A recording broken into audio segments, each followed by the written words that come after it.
Hi guys! So ayan, ang ipapakita naman natin ngayon ay ang mga nabili namin sa Tokyo Disneyland. Ano nga ba mga nabili namin? Unahin na natin to. Ang balon ni Chloe, 101 Dalmatians.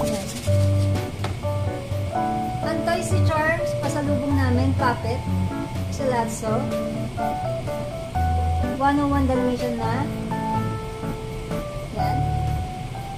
Ano pa? Ang mga nabili natin doon.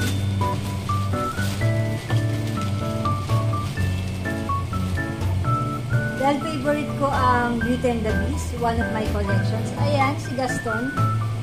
Siya na lang kulang. At saka, ang partner ni Lumiere. So, ayan, dalawa sila.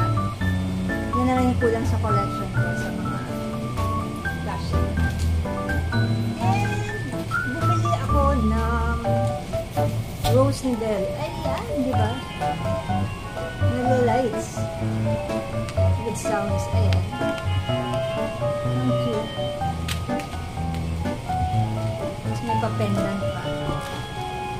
Ayan, may sound. And dahil fan ako ng Up movie. Ayan, si Carl. And yung Up na house. So, ayan, yung mga kinokollect ko. Ayan, mga soft charms. Ano pa ba? Bumili ako ng Tokyo Disneyland Resort keychain na 40th anniversary. Kasi nagpunta kami doon last January. Ayan.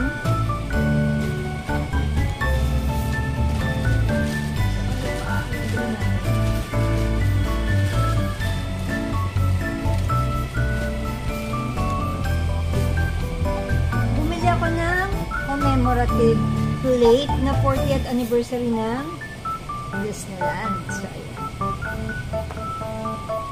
For keeps yan. Hindi ko gagamitin.